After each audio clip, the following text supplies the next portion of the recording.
Hello and welcome to the MENA Golf Tour 2014. This week we head to the capital of the United Arab Emirates for the Ascorp Golf Citizen Abu Dhabi Open. Home to the largest and most visited mosque in the country, the Sheikh Zayed Mosque, Abu Dhabi is a jewel in the crown of the United Arab Emirates. With rapid developments in various sectors, the city is quickly growing into an economic hub in the region.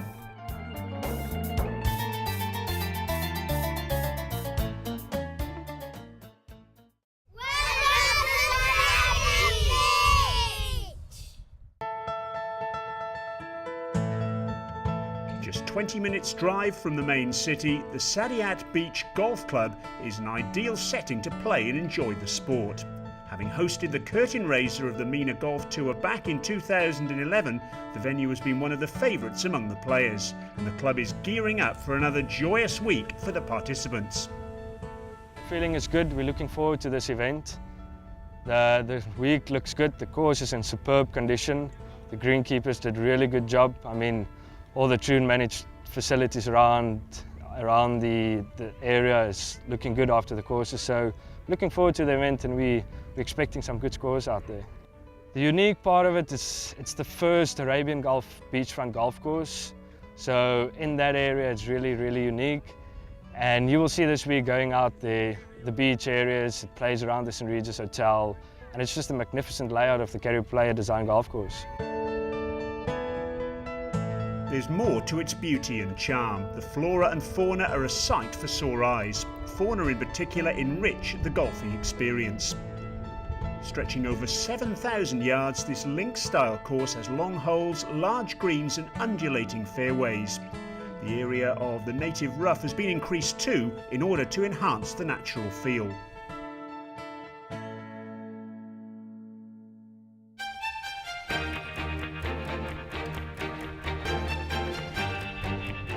The course was in top shape for a landmark tournament, the 25th event of the MENA Golf Tour.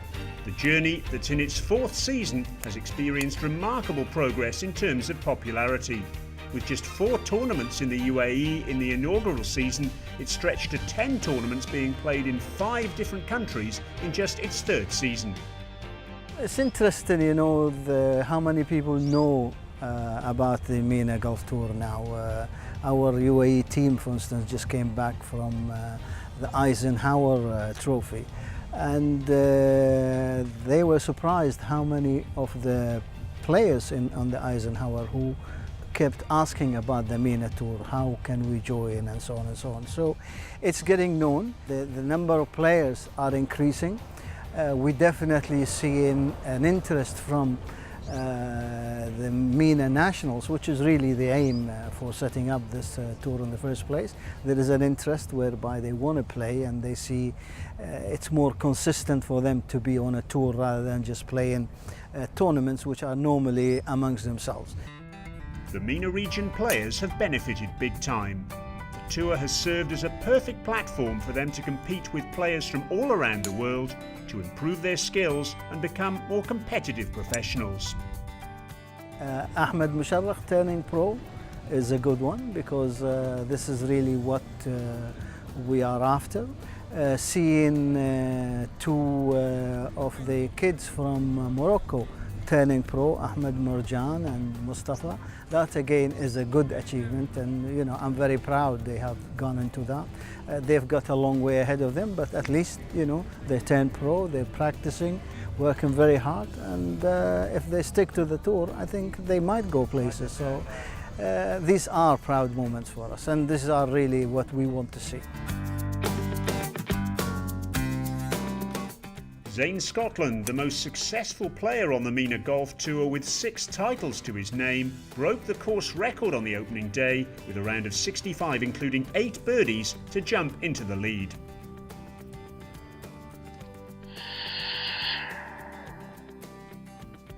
The MENA region's charge was led by Younes El Hassani, who found his groove in the 2nd round.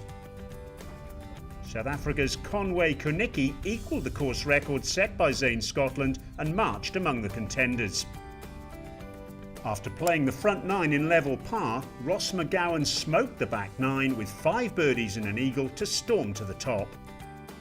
And that's how the table shaped up after 2 rounds at the Ascorp Golf Citizen Abu Dhabi Open. Ross McGowan had a 2-shot lead at the top. Golf in Dubai ambassador Zane Scotland was in second, while the Dubai Creek Open winner Luke Joy was 3 shots off the pace after a second round 67. With 4 players at 6 under, it promised to be an exciting final day on the Saadiyat Island.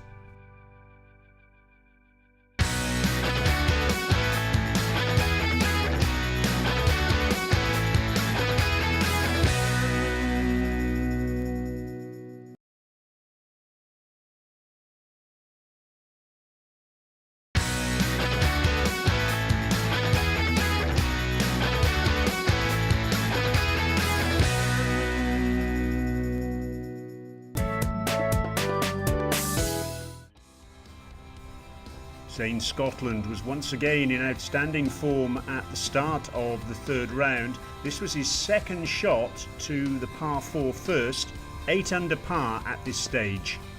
Quality stuff from Scotland. Luke Joy pulled this sensational shot out at the 2nd, the par 5, splashing out of the bunker and straight into the hole for an eagle, and that shot catapulted him to 9 under.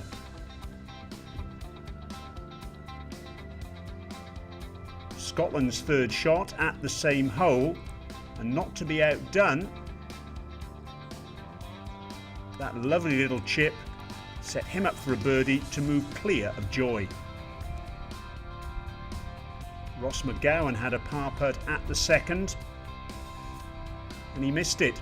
So suddenly Scotland led after this. Roberto Rodriguez Cacho at the par 3 3rd, 221 yards, and he hit his tee shot to just 8 feet from the flag. He reminded everyone it wasn't just about Joy, Scotland and McGowan in this final round.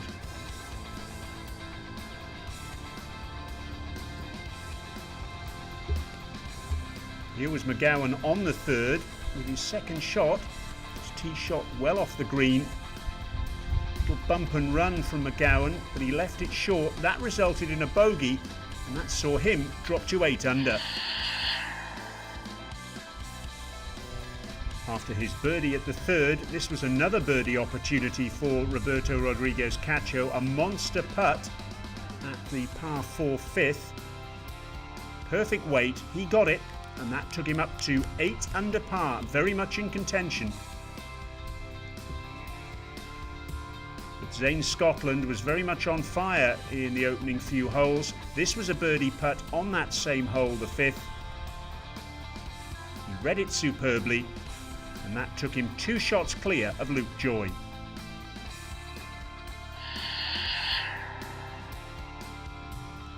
This was Ross McGowan at the par 4 8th, his 2nd shot, and he was looking to get back on track, 2 over par for the round at this stage. A superb approach shot there though, and that led to birdie, which would lift him up to 9 under.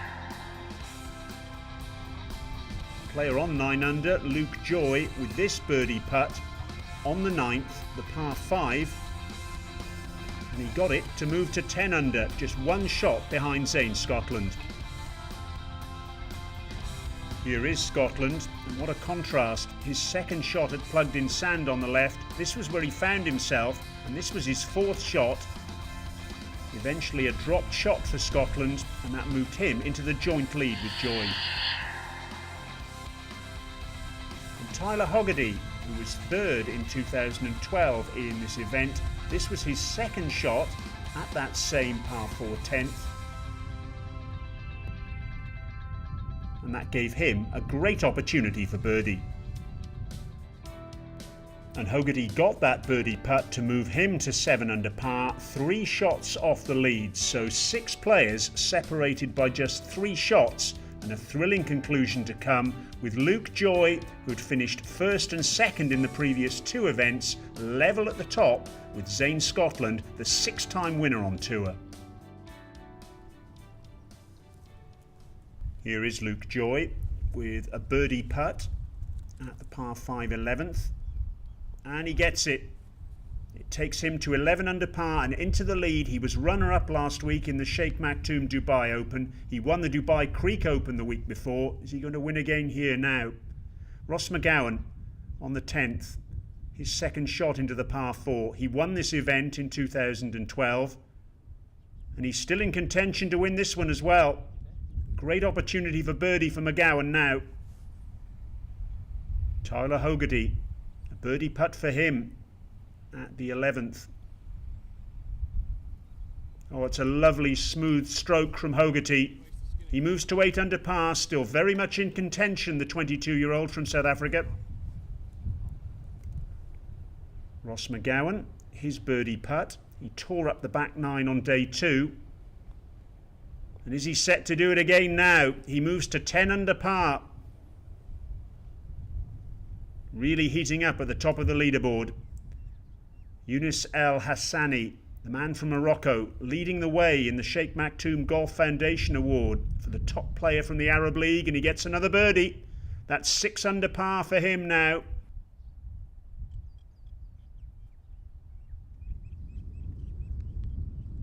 Ross McGowan finds himself in trouble. This is his third shot at the par 5 11th. Oh dear.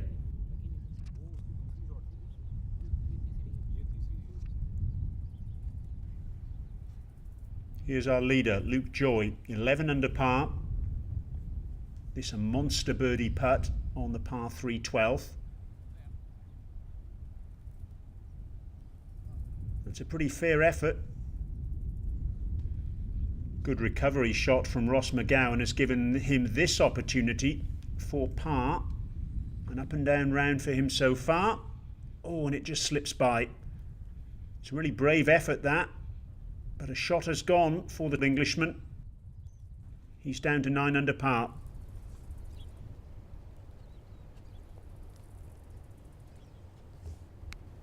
Still in contention. Now Luke Joy, his second shot at the par 4 14th. He dropped a shot on the 13th.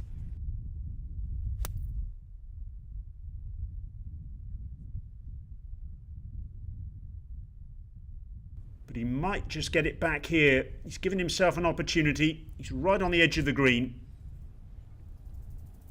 And here's Ross McGowan after that excellent tee shot at the 12th.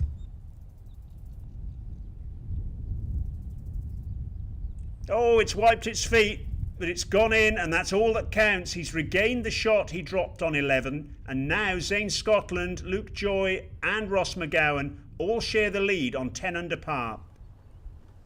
But things can change quickly.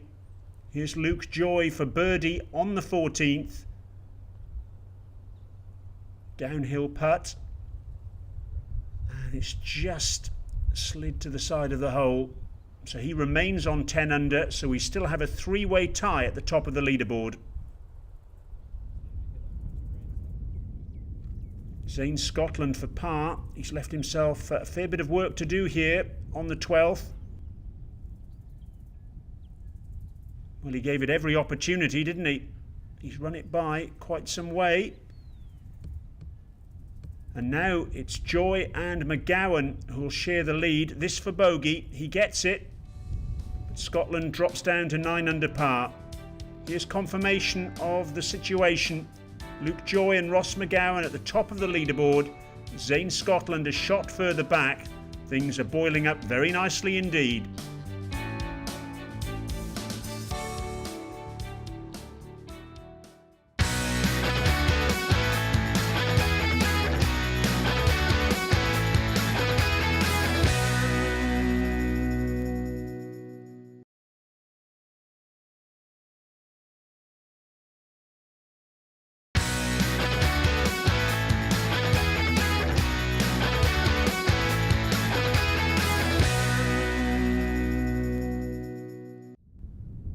Here's Luke Joy at the par 5 15th, an eagle putt. He's the joint leader, and this to move 2 shots clear. Now, he was up off the putt very quickly there. He clearly wasn't happy. He's left it short. Ross McGowan with his second into the par 4 14th. He had a bogey on 13. He's not happy with this either. Well, he's still got an opportunity for birdie, but his round has certainly been inconsistent so far. Shake of the head from him. Tyler Hogarty with a birdie putt. He was 35th here last year. He's going to do better this time though, I think. That takes him up to 8 under par. 2 shots off the pace.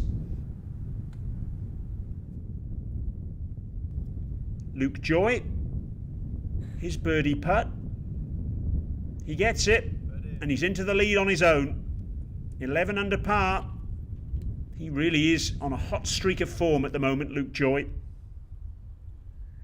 Ross McGowan once more. A birdie putt for him at the 14th. This to move to within 1 shot of Joy, but he's left that short. Should be a simple tap in, and it is. He remains on 9 under. 4 to 16 now. Luke Joy with a birdie putt on the par 4. Chance to extend his advantage.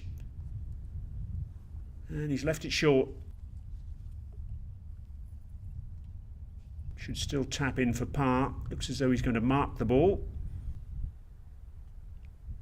Zane Scotland in trouble on the 15th. His 4th shot.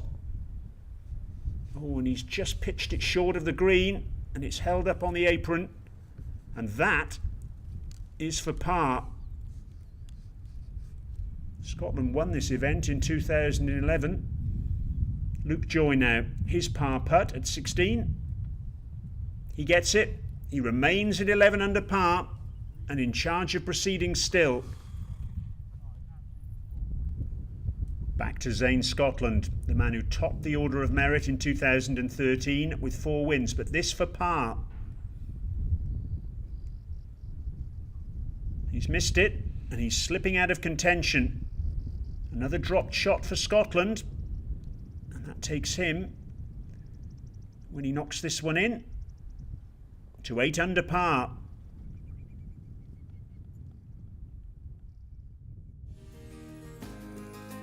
So this is how we stand. It's very much Luke Joy's title to lose, although Ross McGowan will want to put some pressure on him in the closing holes.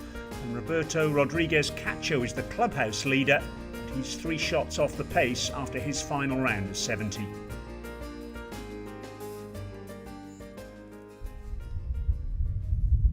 Tyler Hogarty now on the 17th, the par 3 with a birdie putt.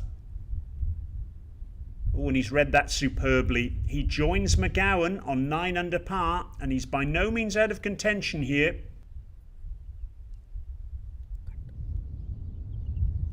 Yunus El Hassani, a par putt for him on the closing hole, the par 4 18th.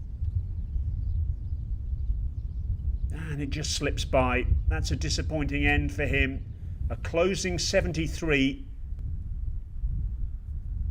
Now Ross McGowan, 9 under par at the par 3 17th. You feel he has to birdie this hole to really put some pressure on Luke Joy. And he's given himself every opportunity to do exactly that, hasn't he? Here is Joy on the 18th, his 2nd shot. Remember, he had a double bogey on the final hole last week at Al Badia when the title was in sight. No sign of a double bogey this time, though.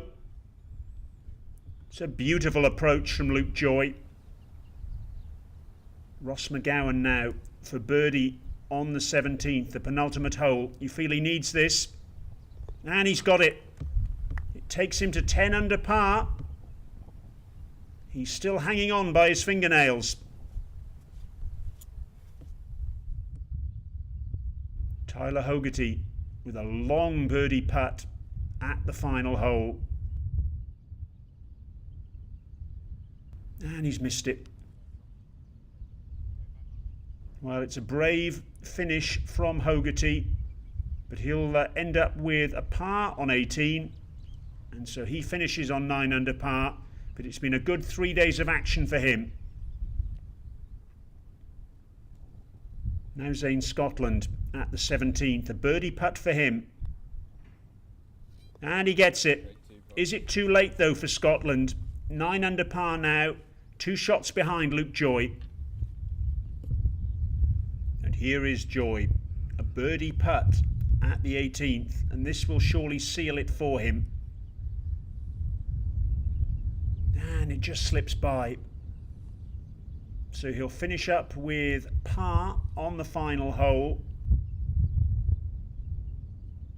And that leaves him on 11 under par, a total of 205 for 3 rounds, and very much in the driving seat. But he'll have to wait to see whether he's going to secure the title here. Ross McGowan, one of the players who can deny him. McGowan needs a birdie here to force a playoff. This is his second shot. And he's on the green. He's given himself the opportunity for birdie. And he knows it too. Now Zane Scotland, if he'd hold his second shot here, he would have drawn level with Joy. This is his birdie putt. And it's just stayed up. No win this time for Zane Scotland then. A final round 71 to go with the earlier rounds of 65, the course record, and a second round of 71. And he finishes on 207, 9 under par. So Ross McGowan for birdie. He needs this to take it to a playoff. But he's just misread it. A closing 72 for McGowan. He finishes on 10 under par when he taps this one in. So a missed opportunity for him, but still an excellent 3 days' work. Finishing up on 206 for his 3 rounds. What an incredible start on the MENA Golf Tour for Luke Joy. 3 events, 2 wins and a runners-up spot. A final round of 68 securing him victory by 1 shot. Ross McGowan, Zane Scotland and Tyler Hogarty all ran him hard, but not hard enough. From the first 2 days, a few of the tees were going to be back today, so I knew there was going to be opportunities, but you're going to have to be a little bit more conservative and sort of pick your moments when to attack. And you know, luckily for me, it worked out quite nicely that I picked the right times to attack and sort of where to hit to the middle of the greens and things like that. In all honesty, I had no idea what the leaders were doing. It was probably a good thing, I guess. I just played golf, hit my shots, and I mean, I walked off 18, and to be honest with you, I thought I might have been 1 short or might have got myself in another playoff. But you know, golf's crazy sometimes, and lucky enough, it was the right number for me at the end of the week, which is good. As usual, this season we're giving away a special award, the Sheikh Maktoum Golf Foundation Award for MENA Nationals in amateur and professional division. And winning the amateur division for the Sheikh Maktoum Golf Foundation Award, winning vouchers for 1,835 dirhams, Mehdi Saisi.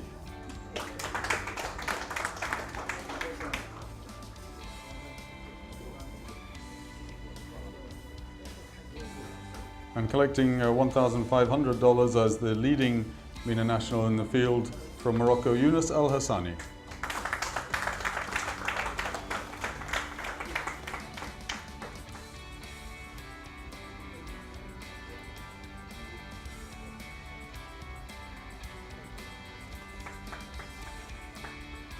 Before we move on to our overall prizes, we do of course have our leading amateurs in the field.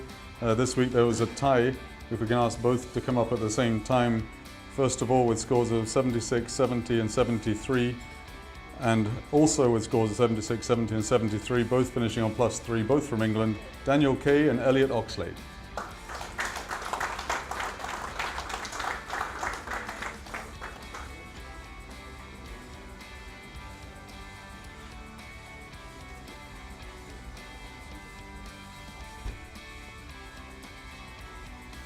And our 2014 Ascorp Golf Citizen Abu Dhabi Open champion with rounds of 70, 67 and 68 for an 11 under total of 205 from England, Luke Joy.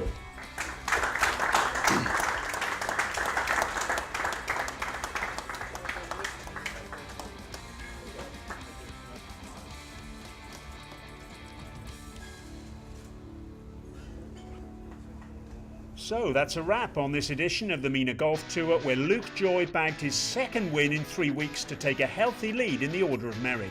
Until next time, goodbye.